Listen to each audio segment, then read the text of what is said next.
Eu sou Peter Folkman e sejam muito bem-vindos então a mais uma Empresa na Prática.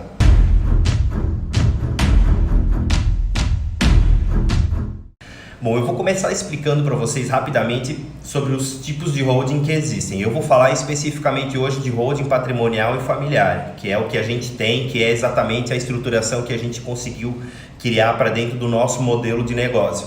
Mas existem até 7 modelos de holdings, que é a pura, que ela é criada só para ter ações dentro de uma outra empresa. A mista, que ela tem ações dentro de uma empresa e também ela exerce alguma atividade empresarial. A patrimonial, que é o nosso caso, que é uma antecipação da herança aos herdeiros, onde o proprietário da empresa ou dos bens do patrimônio, ele já cria uma holding e aporta os imóveis e os bens naquela holding e já distribui isso para os seus herdeiros. A administrativa, que ela tem o objetivo de profissionalizar a gestão de alguma empresa, então você cria uma holding, cria-se uma estrutura para profissionalizar a gestão de uma empresa. A holding de controle, que ela tem controle societário sobre diversos negócios, então essa holding ela tem ações em diversos outros negócios. A holding de participação, que ela é muito parecida, né? Mas ela é mais para interesses particulares. E a holding familiar, que também é a ramificação mesclada do patrimonial no nosso caso, que é a holding onde uma pessoa, os bens de uma pessoa, elas ficam sob responsabilidade de uma empresa, tá? E eu quero falar para vocês hoje as vantagens de você constituir uma holding, porque fazendo a holding você consegue ter mais segurança, isenção de alguns tributos, ou isenção não, redução de alguns tributos, e eu vou explicar bem direitinho como que a gente pode fazer esse passo a passo da holding para poder dar mais proteção para você. A gente corre muitos riscos enquanto empreendedor e é muito importante que a gente tenha uma holding familiar para poder preservar o patrimônio dessas famílias. Também um outro motivo muito interessante que eu acho que é bem importante a gente explicar é que muitas famílias brigam por herança, né? Muita gente diz que quando não tem nada é um problema, mas quando tem alguma coisa também é um problema. Então, às vezes não é um patrimônio enorme, né? Mas hoje, por menor que seja o patrimônio das famílias, com valorização imobiliária, por exemplo, aquela casa do vô e da avó que tem um terreno enorme, vale às vezes 1 milhão, 2 milhões, 5 milhões, né? Então, às vezes a gente ouve falar em holding e pensa, isso aí não é para mim, uma holding é um negócio muito... Não, a holding é altamente tangível e ela provavelmente cabe aí para o seu negócio, tá? Claro que cada um tem que saber avaliar isso, e eu vou falar um pouco dos custos de manutenção dessa holding também, para que vocês tenham um pouco mais de clareza para identificar se isso serve ou não serve para o negócio de vocês. Também o motivo é que muitas famílias elas se desfazem quando o patriarca falece ou a matriarca falecem e simplesmente brigam por herança, tem uma confusão porque eu quero aquele terreno ali, eu quero as cotas daquela empresa, eu quero as ações não sei do que, eu quero a casa da praia, essa é minha, é meu sonho e tal. E as famílias se desfazem por bens de herança, o que é uma pena, né? Ao invés de todos ficarem organizarem sua vida com aquela herança que recebem, acaba virando motivo de briga e de desentendimento e de discórdia. E a holding pode salvar essa harmonia familiar de volta aí para vocês, tá bom? Então é muito importante isso. A holding familiar, ela pode preservar a harmonia familiar, mesmo em caso de falecimento, em caso de sucessão do patrimônio, em caso de sucessão da empresa, em caso de sucessão de algumas ações, alguns ativos que aquela família tenha. Então é muito importante que você entenda que uma holding às vezes pode ser sim para o seu negócio, pode ser sim para a sua família, tá?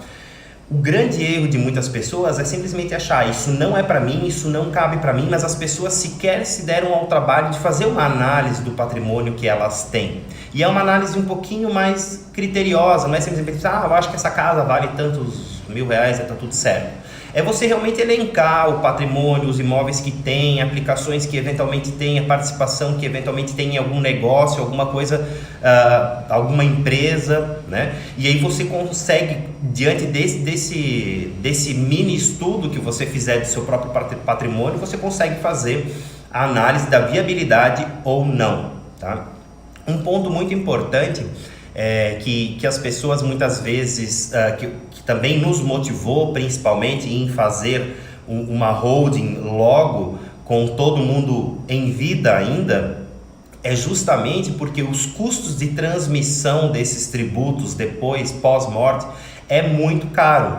Então, na verdade, você vai pagar o ITBI, você vai pagar o ITCMD, você vai ter que pagar um inventário para um advogado, então você vai majorar os custos que a sua família vai ter para conseguir realocar os imóveis, os bens, o patrimônio que o patriarca ou a matriarca deixaram.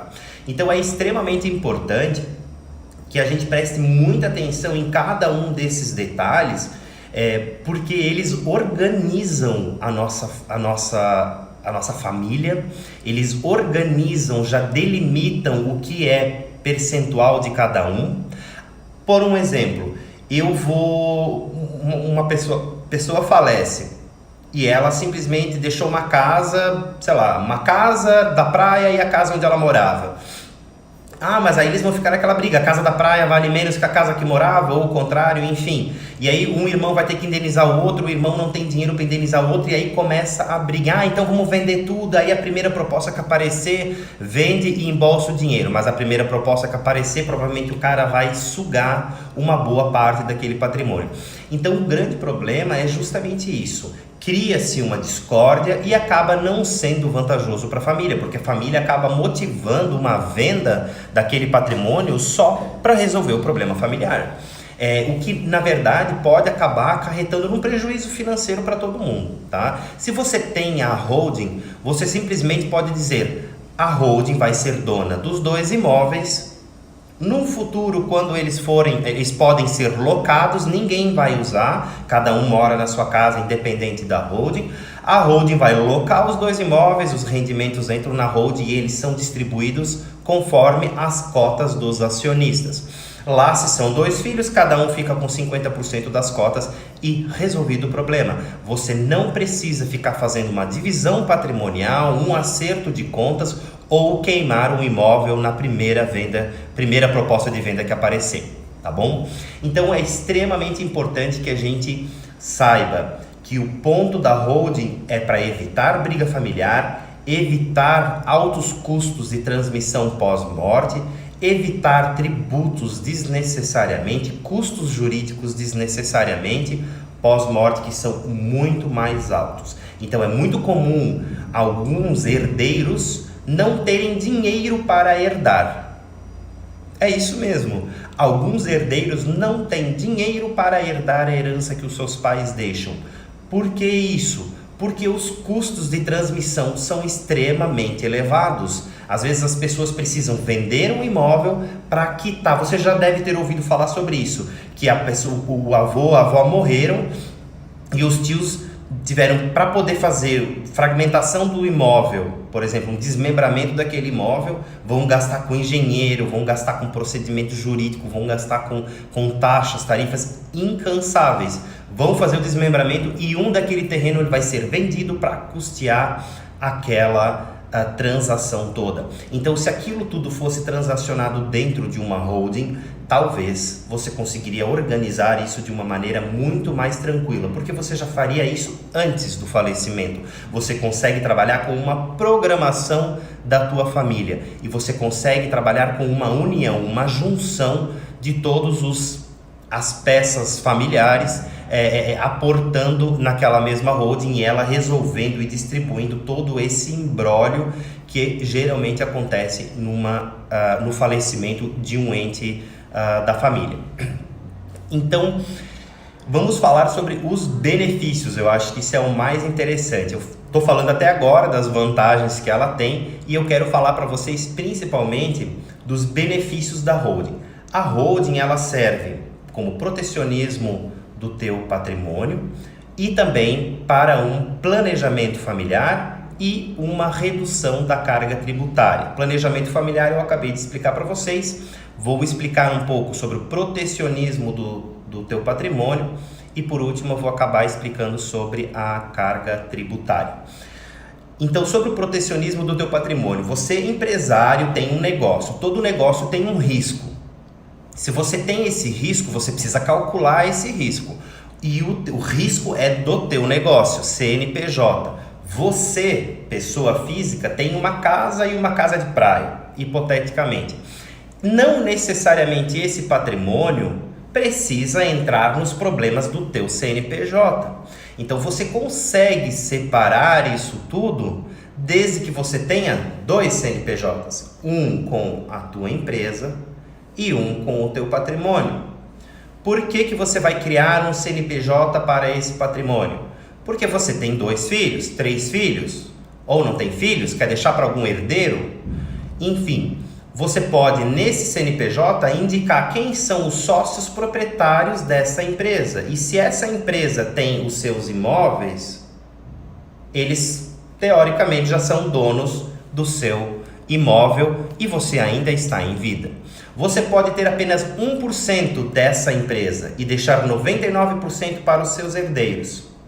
E você ser o controlador total dessa empresa. Ninguém vende nada e ninguém compra nada sem a sua autorização. Ou seja, te dá total segurança de que os seus herdeiros, enquanto você estiver vivo, não vão tomar qualquer atitude que não esteja alinhada com as suas ideias. Então é extremamente importante que a gente entenda essa formatação da holding, porque ela dá inúmeras possibilidades e facilidades para que a gente consiga ter uma vida mais tranquila. Por exemplo, na minha família a gente já organizou isso tudo lá em 2011, então não tem mais nenhum risco de dar briga familiar ou de dar algum imbróglio financeiro por causa da morte de um ou de outro integrante da família. Tá? A gente, dentro de um contrato de holding, você consegue amarrar juridicamente para que outros entrantes da família não possam pertencer a essa holding. Isso quer dizer que se sua família tem muito patrimônio, porventura, você consegue proteger que outras pessoas queiram casar só para poder ter uma bocadinha dentro daquele patrimônio que a sua família lutou muito para conseguir. Então é extremamente importante que existam cláusulas, e aí precisa de uma contratação de um jurídico extremamente bom, extremamente capaz e competente, para poder explicar e colocar essas cláusulas de protecionismo dentro do contrato dessa holding. Ou seja, herdeiros só os consanguíneos, herdeiros que casaram que teriam direito, mas no regime de casamento eles não podem figurar a holding. E também, logicamente, associado a isso, é muito importante você fazer um plano de que os regimes de casamento são por separação total de bens, ou seja, cada um fica, em caso de separação, ficaria com os bens aos quais eles estão já no seu nome. Então, se eu tenho uma holding que é herança da minha família no meu nome, eu sou casado com separação total de bens, e na minha holding tem uma cláusula de que pessoas que casarem comigo não podem entrar naquela holding, pronto, os imóveis estão completamente protegidos. Quem vai herdar isso, naturalmente, são os meus herdeiros diretos, que são os meus filhos. Ah, mas tudo bem, se porventura você falecer antes dos seus filhos serem maior de idade. Claro que a pessoa que casou comigo, a minha esposa, vai ser tutora dessas crianças até elas atingirem a maioridade, mas ela não vai figurar o contrato social, ela vai ser tutora daquilo ali. Ela não vai ter poder de compra, de venda, de nada daqueles imóveis. Isso tudo fica retido dentro do patrimônio da holding até que as crianças atinjam a maioridade. Entendeu isso? É extremamente legal, é extremamente seguro, você consegue colocar cláusulas e amarrar isso de uma forma que você não precisa se preocupar com o bem da sua família e estar em más mãos ou em qualquer coisa desse sentido. Ah, mas a minha família tem tanto patrimônio que essa holding eu não quero gerir, eu não entendo de imóveis, eu não entendo de ações, de cotas, tudo que você está falando aqui é grego. Você pode contratar uma pessoa para gerir aquela holding, assim como você faz na sua empresa. Você tem um gerente, você tem um diretor, você tem uma secretária, qualquer pessoa que pode estar gerindo aquela holding. E qual é a estruturação mais legal disso, já entrando um pouco na fase da tributação? Suponhamos que você herdou do seu avô, da sua avó, do seu pai, da sua mãe, imóveis locados. Então você tem valores em locação a receber mensalmente, mas você não é o único herdeiro. Então você tem outras pessoas que também são, também podem usufruir desse dinheiro. Então eu vou colocar aqui uma situação bem interessante para vocês. Suponhamos que você trabalha e tem um salário de 3 mil reais. A sua esposa trabalha e tem um salário de 2 mil reais. A declaração de imposto de renda somadas de vocês já vai atingir a alíquota máxima, ou seja, vocês vão recolher 27,5% de imposto de renda, pessoa física. Recapitulando, se você ganha 3 mil reais, sua esposa 2 mil reais, vocês dois juntos numa renda vão estar declarando já o teto máximo do imposto de renda pessoa física. Muita atenção porque eu vou explicar para vocês agora. E aí vocês herdaram aquela casa do seu avô, da sua avó, que está alugada por mais R$ 1.500. Você já está no teu teto do imposto de renda pessoa física. Você vai ganhar mais 1.500. Quanto que vai ser tributado esse 1.500? 27,5%, tá? Se ele estiver no seu nome pessoa física. Então isso quer dizer que você vai pagar quase 30% de imposto sobre aquele aluguel. Então se você tem um aluguel de 1.500, quase 500 reais vão só de imposto de renda. Você só vai embolsar R$1.000, certo? Ah, Peter, mas aí como é que eu vou fazer com uma holding? Como é que eu vou conseguir constituir isso dentro de uma holding? Como é que isso pode me apresentar uma vantagem? E aí é o pulo do gato. Uma holding, se aquele imóvel estiver no nome da holding e ela estiver locando aquele espaço, você vai tributar sobre 15%. Isso mesmo, praticamente a metade do imposto de renda pessoa jurídica contra pessoa física. Tá? Recapitulando, imposto de renda pessoa física, se você já atingiu a meta de mais de R$ 4.800 mensais, você vai recolher 27,5%.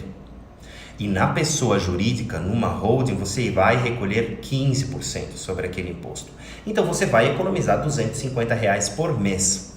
Esses R$ 250 já são praticamente suficientes para você manter o custo mínimo de uma holding dentro de alguma contabilidade. Então já vale a pena, com um imóvel já vale a pena você ter a sua holding. Se você tiver 2, 3, 4, 5, você vai multiplicando 15% de imposto sobre o rendimento que aquele imóvel der para você e você vai ter um valor bastante interessante. Então por isso que eu sou extremamente entusiasta e eu acho que uma holding é extremamente importante. Nós temos holding da nossa família e onde acabou surgindo um negócio paralelo. A gente colocou inicialmente, fez uma holding para evitar problemas, para criar protecionismo ao patrimônio da família, depois poder organizar a sucessão daquele patrimônio, porque a gente passou por uma situação bem delicada. Eu quero contar essa historinha para vocês bem rápido. Os meus avós são os fundadores, não, meus bisavós são os fundadores da empresa. Meus avós tocaram a empresa durante muitos anos e acabaram constituindo um certo patrimônio. E o meu avô acabou adoecendo repentinamente, ele teve um enfisema pulmonar e ele precisou de um transplante pulmonar. E um transplante pulmonar é uma cirurgia extremamente delicada, extremamente complicada.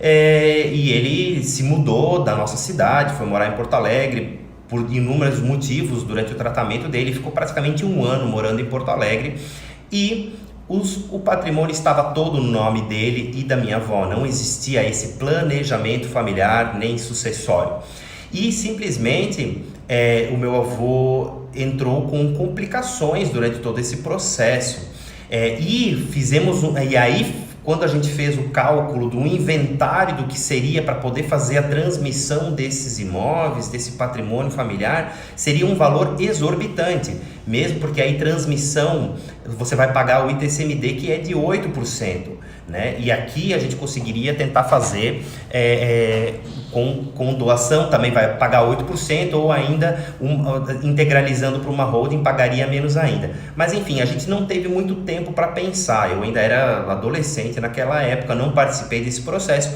mas não tinha muito tempo para pensar, tinha que agir rápido. Então o que foi feito? Pegou-se os herdeiros diretos, 2 filhos, e transferiu tudo por doação. Pagou 8% de ITBI sobre a transmissão daqueles imóveis, ainda em vida, e depois de uns 2 anos, mais ou menos, ele veio a falecer. Então, ainda deu tempo de fazer com isso em vida, ainda foi uma economia, porém, tudo foi para o nome dos 2 herdeiros.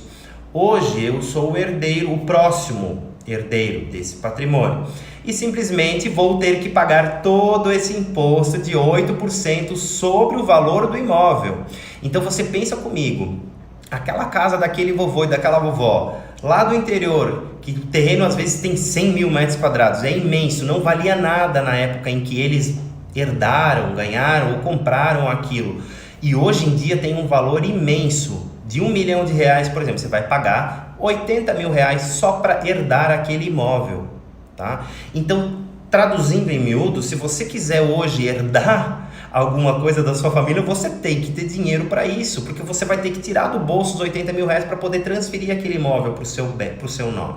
Tá? Então é extremamente complicado e delicado. Se naquela época que meu avô estava doente, aquilo tivesse sido colocado numa holding, hoje eu não teria mais o gasto de transferir todo esse patrimônio todo esse patrimônio é muito relativo, mas eu não teria mais o gasto de 8% em cima da transferência para quando eu for herdar. E o mesmo vai acontecer com os meus filhos, vai acontecer com os meus netos, e sucessivamente a gente vai estar jogando dinheiro fora com impostos. Então aí você que tem uma casa de R$500 mil, de R$1 milhão, faça bem as contas. Se você tem um aluguel, 2 aluguéis, qualquer coisa que te gere receita, faça as contas de qual é o momento indicado para você criar a sua própria holding. Porque eu já expliquei a vantagem tributária sobre o imposto de renda, já expliquei a vantagem sobre o protecionismo e organização sucessória dentro da família. Você evita brigas, economiza dinheiro e resolve tudo antes. Então a morte de um ente querido não vira mais um problema, certo?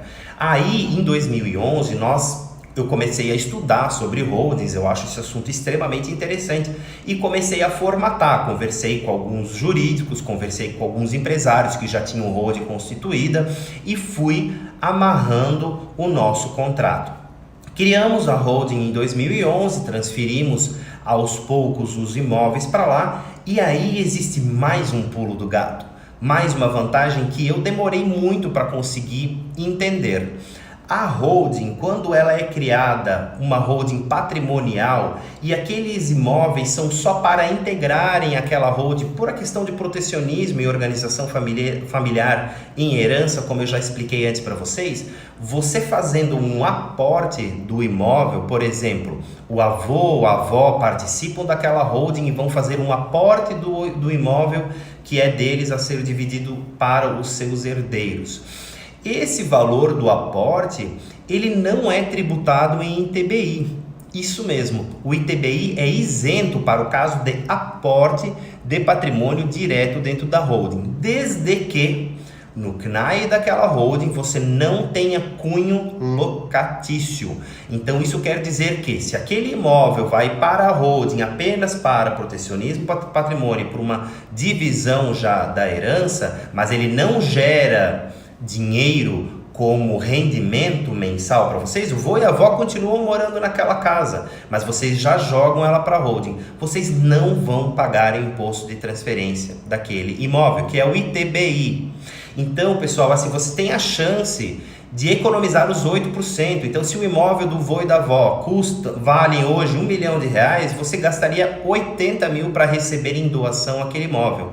Criando a holding, você não gasta nada. Você vai gastar com as custas de transmissão, pequenas taxas e também a taxa do registro de imóveis, mas você não vai pagar o imposto sobre transmissão dos bens imóveis, que é o famigerado conhecido ITBI, que tanto assusta e atrapalha quem tem algum imóvel a herdar. Tá ok? Então é extremamente importante. Vamos lá então. Para a reta final eu quero falar um pouquinho para vocês. Eu falei sobre inúmeras vantagens e agora eu vou falar sobre as partes que merecem uma atenção extremamente importante. Porque como toda decisão que a gente vai fazer, todo investimento que a gente vai fazer, ele tem um custo. E eu quero falar para vocês então sobre o custo de manutenção mensal daquela holding. Se você tem uma holding, por exemplo, e essa holding ainda você consegue dividir em outras atividades, né? Mas eu vou falar agora só sobre a holding constituída familiar especificamente. Você tem um imóvel na sua família. Eu tenho 3 imóveis e eu quero saber se vale a pena colocar ele numa holding. Alguns estudiosos da área dizem que ela só deve ser criada com patrimônio acima de 5 milhões de reais. Eu não concordo com isso. Nós criamos uma holding sem ter esse volume de patrimônio e ela foi crescendo lenta e gradativamente, e eu vou explicar para vocês como que a gente fez isso.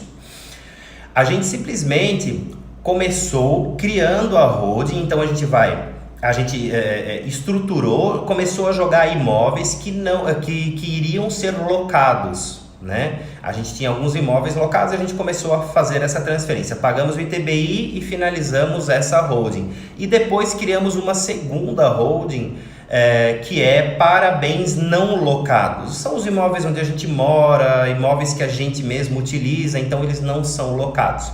Então a gente segmentou em 2 etapas. Por que essa segunda holding? Porque todos os bens que eu iria transferir para ela, eu não precisaria pagar o ITBI. Na primeira, onde eu tenho locação, eu tenho cunho de locação, eu transferi, eu tive que pagar o ITBI sobre a transferência. Mas eu fui fazendo isso lento e gradativamente, e os próprios aluguéis daquela holding foram pagando essas custas. Claro que em algum momento a gente aportava, depois pegava o dinheiro de volta, e assim a gente ia fazendo um escalonamento e resolvendo uma holding. A segunda holding, a gente simplesmente foi o trabalho burocrático e do registro de imóveis e trocar a titularidade do bem. Mas a gente fez e ela está livre de ITBI. E aí muita gente pode estar se perguntando, tudo bem, mas você vai ter 2 holdings para manter, você vai pagar 2 taxas numa contabilidade, você vai pagar 2 tributações em cima disso. Sim, vamos criar, mas eu decidi criar um segundo negócio com isso. Se você só tem a intenção de criar uma holding por protecionismo patrimonial, basta você criar uma delas, você vai pagar entre 200 e 250 reais. Isso é um valor que você tem que combinar com o seu contador para que ele possa fazer os serviços contábeis de manutenção daquela holding, e você não tem movimentação praticamente nenhuma. Se você não tem cunho de locação, você não tem emissão de nota fiscal, recibo, funcionário, você não tem nada disso. Na de locação, à medida que você vai declarando logicamente aquelas locações, você vai pagando tributos, então você tem alguns DARFs para pagar, de contribuição social, PIS, COFINS e imposto de renda pessoa física, tá? Então, e esse é trimestral. Então você acaba tendo alguns programas de isenção, que eu não vou ter como explicar isso tudo nessa primeira live. Essa primeira live sobre holdings é mais uma parte introdutória, para que vocês entendam por que de fazer uma holding. Esse é meu objetivo com essa live. Mas eu quero explicar um pouco sobre os custos, então só dando uma pincelada, que você tem esses tributos para pagar: PIS, COFINS, contribuição social e imposto de renda pessoa física a cada trimestre. Mas isso depende muito do volume de giro daquela holding, porque tem holdings que tem um volume de giro maior e tem holdings que tem um volume de giro menor. Então é muito difícil eu dar agora para vocês um entendimento do que vocês vão pagar de imposto de renda, por exemplo. Se a holding não tem rendimentos de aluguel, ela não vai ter imposto de renda, não vai ter PIS, não vai ter COFINS e não vai ter contribuição social. Você vai unicamente pagar a manutenção daquela empresa, que é 200, 250 reais mensais, tá, pessoal? Então, muito importante o seguinte: se você aí tem um patrimônio de 1 milhão de reais e você vai transferir por doação, você vai pagar 80 mil reais. Então faz a conta, 80 mil reais divide por 200 e vê aí quantos meses, quantos anos você consegue passar com essa holding sendo vantajosa para você, organizando a sua família, organizando a herança, evitando briga, evitando dor de cabeça em caso de morte de alguém, e você vai simplesmente ter anos de sossego e de tranquilidade com ela, tá bom? E aí é uma provocação que eu faço para você: faça essa conta, avalie o imóvel que a sua família tem. Mas tem a casa do meu pai, da minha mãe, da minha tia, mas aí eu não quero misturar com primos. Por que não? Você pode colocar por cotas. Cada um assume o valor de cotas conforme o imóvel, o patrimônio que ela for colocando lá. Nós temos hoje dentro da nossa holding imóveis mistos, né? Da minha tia, do meu pai, da minha avó. Então nós temos imóveis mistos, sim, e nós equilibramos isso nas cotas. Quem dá um imóvel maior tem mais cotas sobre o contexto geral. Quem tem um imóvel menor tem menos cotas sobre o contexto geral. E a gente criou em uma única estrutura o protecionismo e a organização sucessória de toda a família. Tá bom, pessoal? Pensem com carinho sobre isso. Eu em especial, sou um entusiasta da formatação de uma holding. Eu acho que ela é extremamente importante. Nós temos ela desde 2011 já, estamos 10 anos aí de holding, e ela com certeza foi crescendo, né? Como eu falei, a gente tem a divisão, uma que gera alocação e outra não, e essa alocação a gente foi reinvestindo, e aí o mais legal é que com 2 imóveis compramos o terceiro, com os 3 compramos o quarto, e assim a gente foi evoluindo sucessivamente, tá bom? E hoje temos uma empresa girando paralelamente, que é uma renda passiva, que não nos dá muito trabalho, não nos dá muita dor de cabeça, com contratinhos bem feitos, mas isso tudo eu conto para você numa outra live, tá bom, pessoal? Valeu, obrigado por terem me acompanhado aqui, um grande beijo, um abraço para todo mundo, tchau, tchau!